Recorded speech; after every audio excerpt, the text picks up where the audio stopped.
Evangelho de São Marcos, capítulo de número 4. Evangelho de São Marcos, capítulo 4, a partir do verso de número 35. São palavras de Jesus. A reflexão aqui nesta manhã é sobre uma fé corajosa, uma fé verdadeira, uma fé que ela não se amedronta, e uma fé que ela é verdade, porque viver é uma batalha, sim ou não? Viver é uma batalha. Todos os dias nós temos um tsunami, né? Lutas espirituais, lutas familiares, lutas no trabalho. Nós vivemos um momento complicado. Provavelmente você esteja aqui hoje nesse culto dizendo: pastor, durante essa semana eu passei por algumas situações que mexeram comigo, algumas lutas, algumas batalhas que mexeram com o meu interior. Eu estava dizendo aqui na quarta-feira à tarde, e eu disse que eu fiquei assim com meu coração muito pesaroso, muito triste, assim, porque no período da manhã eu estava numa residência, eu estava numa casa com uma família, e o esposo daquela família, o chefe daquela casa, ele envolveu-se na droga, ele está envolvido no crack, o esposo, e estava eu, a esposa, estava um filho, e aquela esposa chorava copiosamente pela situação do que eles estão vivendo. E você está ali como pastor, como conselheiro, como amigo daquela família. E eu, vendo aquela cena, a esposa chorando, a criança que ainda não completou nem 2 anos de idade, e o homem ali na minha frente, sem muitos argumentos, porque havia passado a noite também, claro, drogando. Eu disse: Deus precisa fazer um milagre nessa família.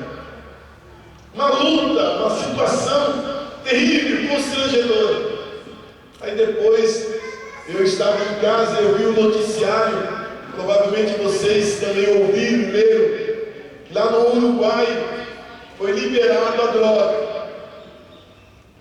A droga agora ela é vendida na farmácia, a maconha. Então você vai lá, se cadastra, dê o seu nome, CPF, RG, e você pode mensalmente pegar uma certa porção. Provavelmente alguns políticos não leram, ou não tomaram ciência, ou tomaram ciência do que aconteceu em alguns países onde houve uma liberação da droga. Por exemplo, a Holanda tornou-se o que tornou-se por essa liberação. Outros países também. É tão triste quando você tem na sua casa, na sua família, um membro, alguém que está envolvido em qualquer coisa maligna da droga, do alcoolismo. Não é somente ele que sofre, não é somente ele que está perdido, mas a esposa, os filhos, os membros da família, todos sofrem. Sim ou não? Sofrem. Dias atrás, alguém ligou aqui na igreja e depois me encontrou em casa dizendo: pastor, sabe, o meu filho, meu esposo, chegou aqui, pegou um botijão de gás, porque o traficante disse: enquanto você não pagar, você não vai sair daqui. Você ouve isso tudo? São as batalhas, são as lutas, são as provações, as adversidades, são situações que mexem conosco. Então a fé, ela tem que ser uma fé corajosa. Jesus então disse: olha, por que vocês são tímidos? E por que vocês não têm fé? Então eu vim aqui hoje pela manhã dizer dizer para mim e para você, e um dos tópicos da minha reflexão, é que essa fé corajosa, essa fé verdadeira, eu já vou adiantar, vai fazer parte de um dos tópicos meus. Não que nós não teremos adversidades, não que nós não iremos enfrentar situações. Essa fé em Deus, essa fé na palavra, essa fé viva nas promessas de Deus, não nos evita de passar pelo choro, pela dor, pela lágrima, pela perda, pelas situações contrárias, mas nós temos a certeza que maior é aquele que está conosco e que nos ajudará e que vai nos dar sabedoria e que vai nos dar graça e que nos vai dar autoridade, porque servir a Deus não é sinônimo de viver um mar de rosa, de tudo é maravilhoso. Pelo contrário, tem luta, tem adversidade, tem choro, tem lágrima, tem perda, mas há um Deus que diz: olha, eu vou estar com vocês. Vocês estão comigo, sim ou não? Então, em 1 João capítulo 4, o verso 8, eu quero que você, verso 18, leia comigo, por favor. Leia comigo. Olha o que o apóstolo João aí diz: no amor não existe o quê? Diga comigo: no amor não existe medo. Mas que amor é esse? Não é um amor entre homem e mulher, esposo e esposa. Não é este amor que a gente vê, o amor ágape, é muito mais do que o amor ágape, é a presença de Deus. No amor não existe medo. Antes o perfeito amor, diga perfeito amor. Diga mais uma vez, perfeito amor. Lança fora o medo. Perfeito amor. Ou seja, a presença literal de Deus faz com que o medo desapareça. Pode ser comigo, amém? Perfeito amor. A presença literal de Deus, ele extirpa o medo. Tem luta, tem inimigos, tem adversidades, tem batalha, mas a presença viva de Deus em você, no seu interior, faz com que você olhe para frente e você vença o medo. Ora, o medo produz tormento. Logo, aquele que teme não é aperfeiçoado no amor. Então, Jesus, ele olha para os discípulos naquele dia do barco. Alguns estudiosos dizem que era madrugada, e Jesus disse: olha, as ondas são bravias, o vento está soprando, as águas estão enchendo quase o mar. Ele não está dizendo que essa tormenta não deve existir. Mas por que vocês estão com medo? O que é que está apavorando vocês? Se eu estou com vocês, se a minha presença está com vocês, saiba que vocês podem vencer.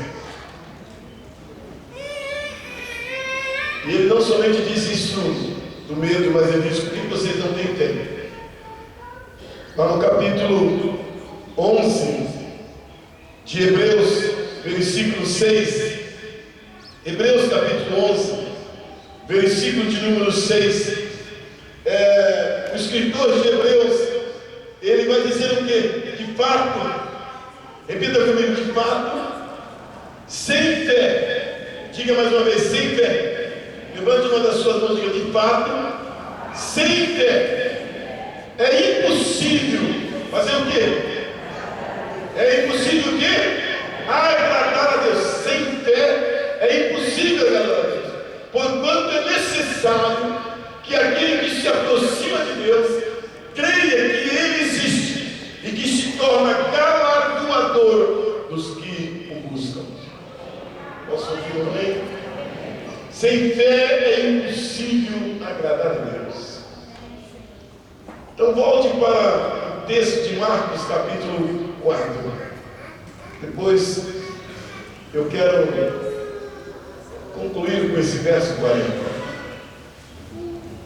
Então eles estão diante de uma batalha. Versículo de número 37 do Evangelho de Lucas, capítulo 4. Diz a Bíblia que levantou-se um grande temporal. Temporal de quê? De vento.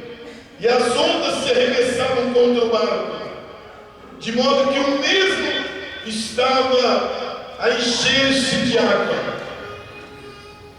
Vento, as ondas batiam contra o barco, e as águas estavam enchendo já o barco.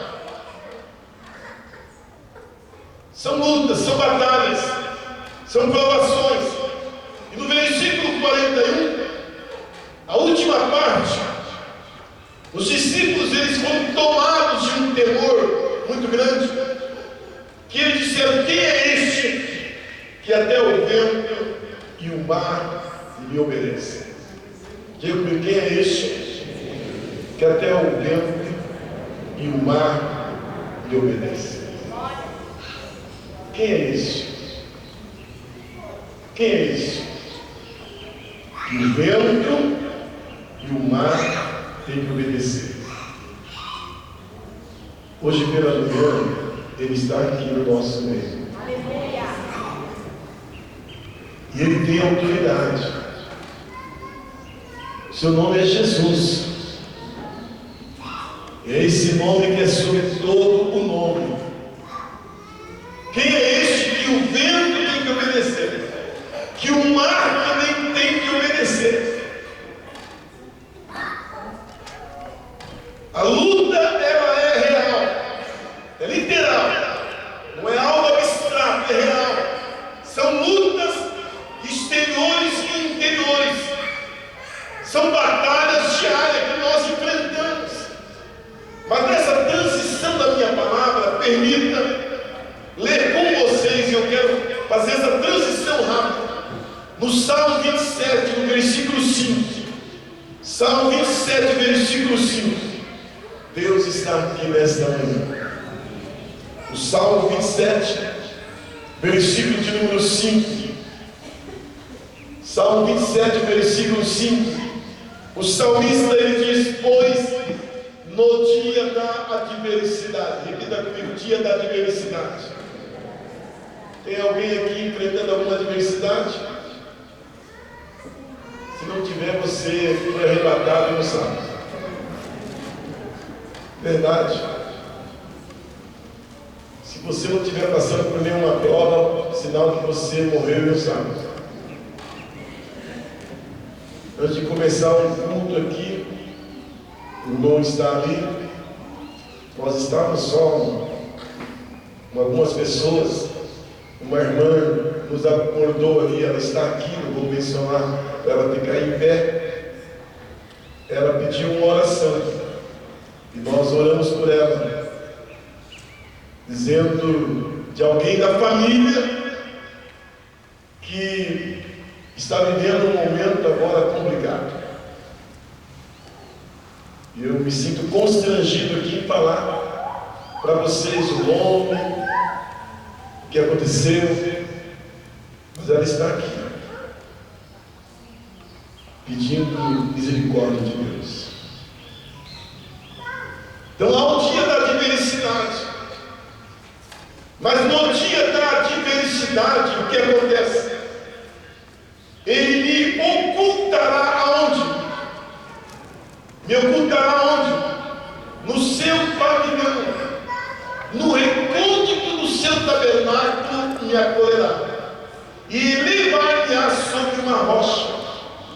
Três coisas o salmista está dizendo que acontece, meu irmão, no dia da adversidade.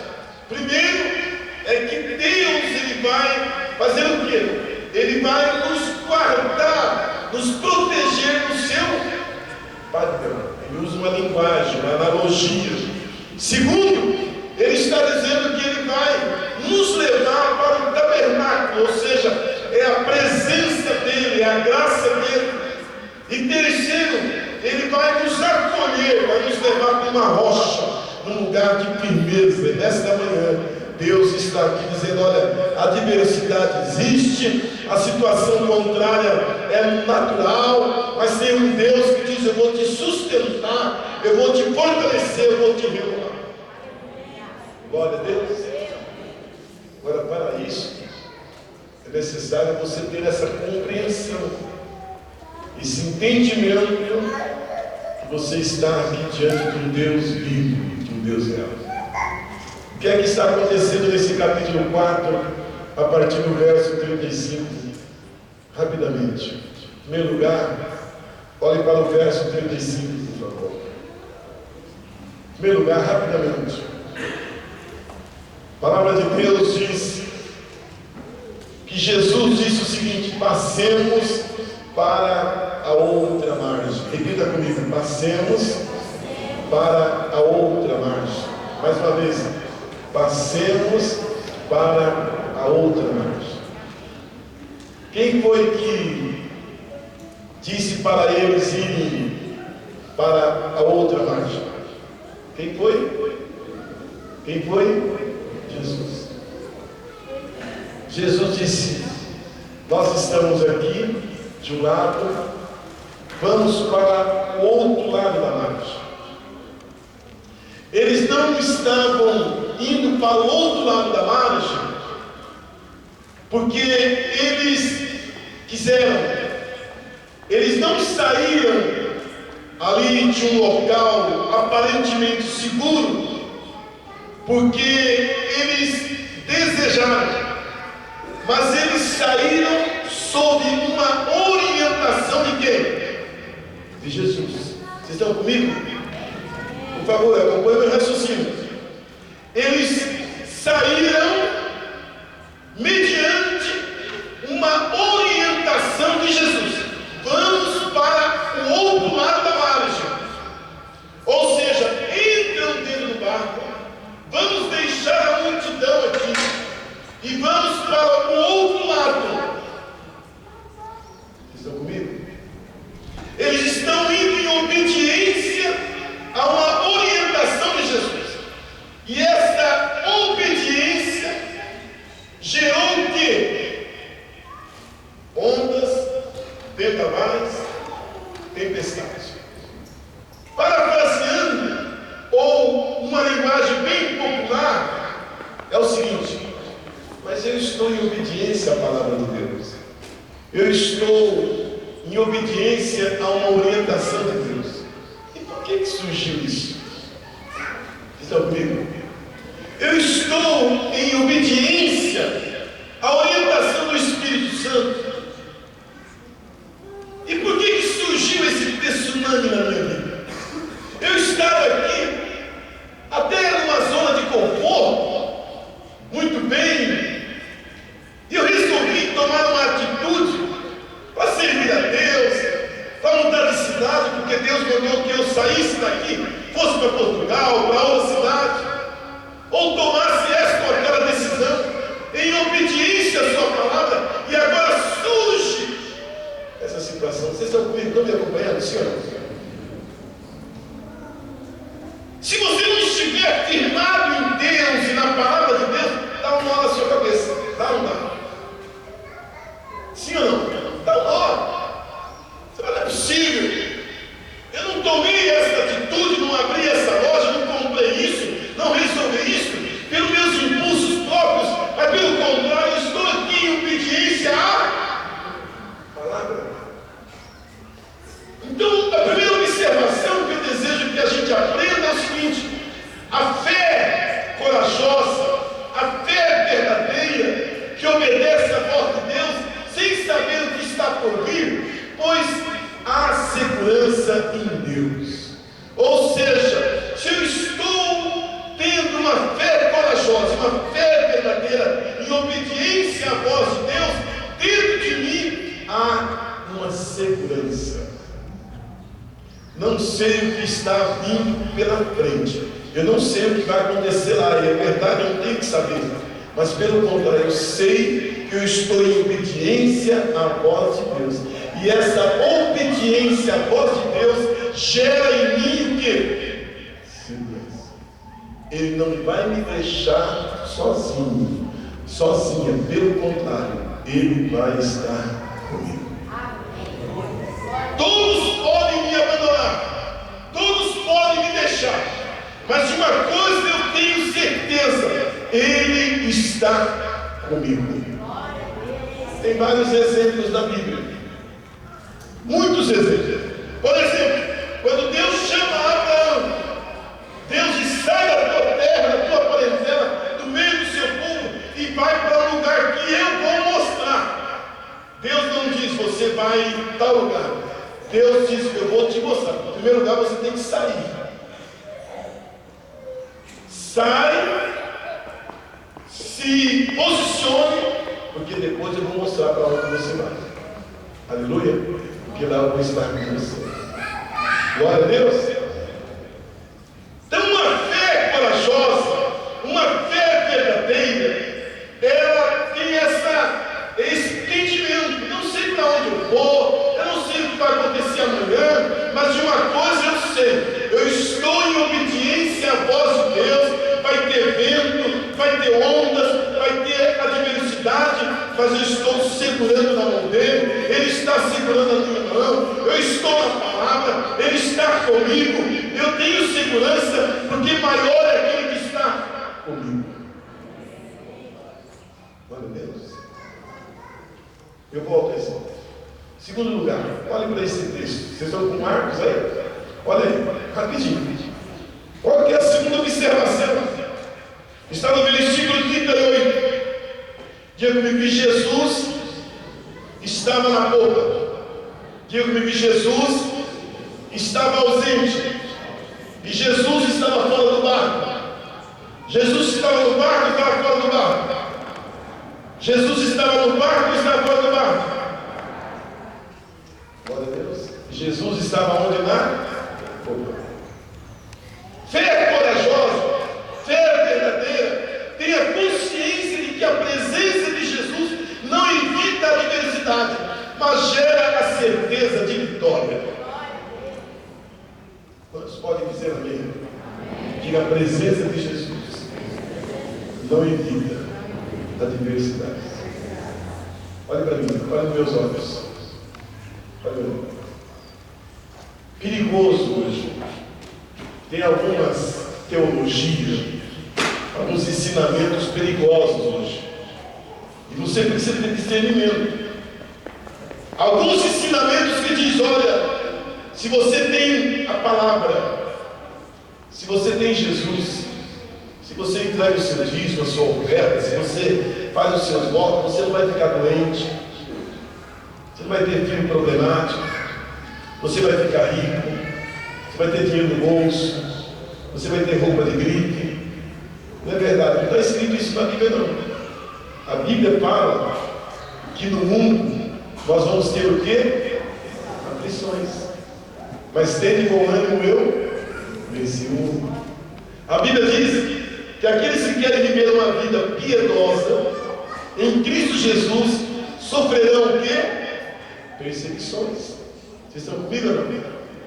Quem quer viver uma vida piedosa, comprometida com Cristo, sofrerão o quê? Perseguições. Serão incompreendidos aonde? Em casa, no trabalho, na faculdade, no colégio, entre os seus. Vai ter luta. Então Jesus estava onde? No? Mas a presença de Jesus, obrigado, não evitou que não houvesse vento, ondas. E interessante que diz o texto, olha na sua Bíblia, que as águas estavam enchendo o mar. Ou seja, o mar já tinha água. E de quando em quando eu encontro alguém que diz: pastor, eu sou fiel, eu leio a Bíblia, leio a igreja, sou dizimista, sou ofertante, estou procurando fazer certinho, eu tenho os meus funcionários, pago meus impostos. Aí eu quero abrir um parênteses aqui. Que absurdo, né? Que o nosso presidente falou, nosso não, mas o presidente do Brasil, falou essa semana: o brasileiro vai compreender esse aumento dos impostos. Que absurdo. Absurdo. E ninguém fala nada. Todo mundo viu calado. Subiu o combustível. Subiu tudo da noite para o dia. E aí, com a maior lucidez, vem a público falar que todo mundo vai compreender esse aumento. Isso é um absurdo. Não é um desabafo que eu estou fazendo aqui não, mas é um absurdo. Estourar esse país. Depois de fazer um monte de conchavo, de passar dinheiro, nesses meses anteriores, joga tudo no colo do povo. E quem paga a conta desse país são pessoas que têm 2, 3 funcionários, 4 funcionários, 10 funcionários. Não são as multinacionais. Quem tem 1.000, 2.000 funcionários são as pequenas empresas. Quem tem a sua lojinha pequena. Sim ou não? E joga tudo no colo do povo e diz: eles vão compreender esse aumento. Quem compreender? Quem compreender? Absurdo. Orar por essa nação, para que Deus faça um milagre nessa nação. Acho que o povo é ignorante, o povo é tolo. Ninguém vai compreender, ninguém está compreendendo isso. Que Deus tenha misericórdia. Amém ou amém? Precisamos orar. Então a presença de Jesus não evita situações adversas, pelo contrário, gera a certeza de vitória. Jesus estava onde? No mar. Jesus estava no mar. Então você pode dizer: meu pastor, eu tenho sido fiel, eu tenho sido um homem de Deus, uma mulher de Deus. Meu irmão, minha irmã, olhe para mim. Continue sendo firme, continue servindo a Deus, continue na palavra, porque Deus é contigo em nome de Jesus. Agora a luta vai vir, provações virão, situações adversas, enfermidade, situações das mais complicadas do mundo. Amém, irmão? Ontem nós estávamos em casa à tarde, e aí minha esposa mostrou para mim, tinha um menino, adolescente, lá da comunidade de Mirante, da nossa comunidade. Caiu em cima do caminhão. Estava UTI. Família desesperada, pedindo oração. É luta. E Jesus onde está? Onde está Deus? Deus está ali para dar graça para essa família, e nós vamos orar. Amém ou não? Então a presença de Jesus não evita de maneira nenhuma situações adversas. Pelo contrário, Ele está com a gente. Tem algo dentro de você que diz: eu vou ter a vitória. Não sei quando, em que momento, em que hora, mas maior é aquele que está comigo. Olha para o versículo 38 aí, por favor, rapidamente. Jesus estava onde lá? Ele estava fazendo o quê? Dormindo sobre o travesseiro. Ele estava dormindo. Agora, que sono é esse? Ele estava dormindo. Ele estava dormindo. Jesus, ele teve sono, teve fome, tristeza, cansaço. E aqui diz o texto que ele estava dormindo. Então a fé corajosa, a fé verdadeira, ela vê o aparente silêncio de Deus como um Deus que tem todas as coisas sob o seu controle. Diga comigo: a fé corajosa, a fé verdadeira, vê o aparente silêncio de Deus, de um Deus que tem todas as coisas sob o seu controle. Posso ouvir um amém? Ele está em silêncio, ele está dormindo. Ele não está dormindo, ele não está tosquenejando, ele está no controle de todas as coisas. Posso ouvir um amém? Ele está trabalhando. Deus não está em silêncio. Ele está trabalhando, ele está agindo, sem você perceber. O nosso Deus não dorme. E alguém pode ver: Jesus não estava dormindo ali. Existem várias conjecturas e nós não vamos entrar nesses pormenores agora. Mas a Bíblia está dizendo que está dormindo. Mas essa dormência de Jesus é um aparente silêncio. Na verdade, ele tem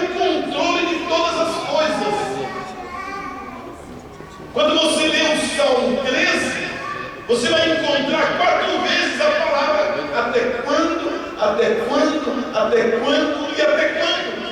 Parece que Deus está indiferente, parece que Deus está em silêncio. A luta, as ondas, tudo está acontecendo de mal para pior. E aonde está Deus? Deus está acordado. Deus está trabalhando. Então você e eu precisamos ter essa fé. Jesus então diz: olha, vocês são pessoas medrosas, vocês são pessoas que têm uma timidez de fé. Acredite nisso hoje. E se vocês fizerem uma retrospectiva, foi eu que mandei vocês virem para cá, foi eu que mandei vocês atravessarem a margem, foi eu que mandei vocês entrar no barco. Eu estou com vocês, amém? Eu não estou dormindo, eu estou dando conta das ondas do mar. Diz o texto lá no finalzinho que nós lemos aqui no verso 41: quem é este que o vento e o mar têm que obedecer? Ele está no controle da sua vida. Eu vou concluir. Olhe para o verso 39. Verso 39 diz a Bíblia que ele, despertando, repreendeu o vento e disse ao mar: acalma, emudece. O vento se aquietou e fez-se uma grande mudança. Fé corajosa, fé verdadeira, tem a convicção que as coisas naturais e sobrenaturais estão sob o controle de Deus. Vento, mar, seja o que for, demônios, Satanás, tudo tem que submeter à autoridade do Senhor. Ele é o Senhor da história. Quem é este que até o vento e o mar tem que obedecer? Quem é este? Seu nome é Jesus Cristo de Nazaré. Quem é este? Quem é este que tem que dizer: olha, tem autoridade sobre o vento, sobre as ondas, sobre o mar? Meu irmão, minha irmã, você que saiu de casa hoje de manhã e está aqui dizendo: pastor, você não tem ideia da luta, das provações, das situações que eu estou enfrentando. São situações tão complicadas que dá vontade de desistir, jogar a toalha, olhar para trás, não vale a pena mais. Mas meu irmão, minha irmã, eu vim dizer para você nesta manhã: o Senhor está aqui em nosso meio. Glória a Deus. Repita comigo: quem é este que até o vento e o mar tem que obedecer? Pega a sua Bíblia, levante ela para o céu. Se você não tem uma Bíblia, levante a sua mão.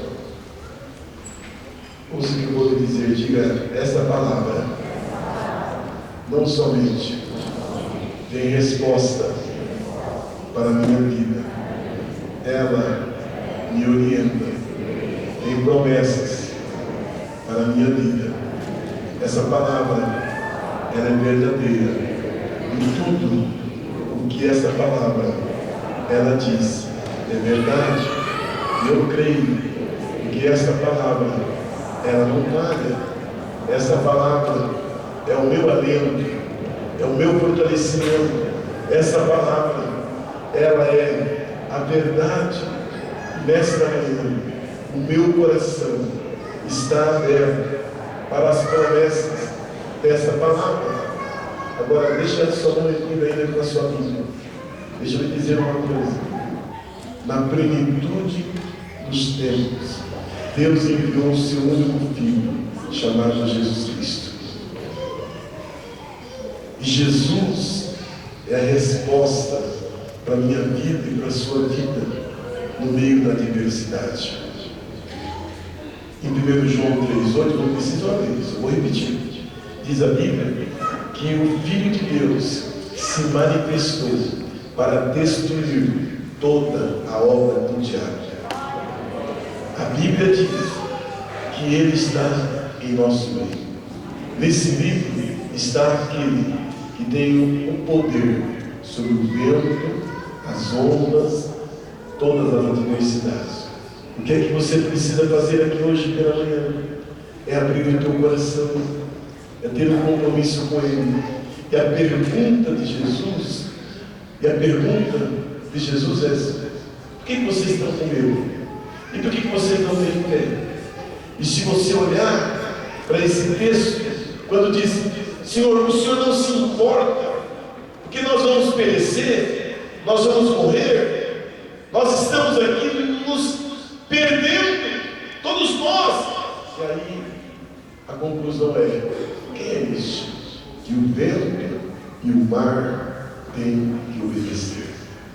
Este é aquele que está dentro do barco, esse é aquele que está com a gente.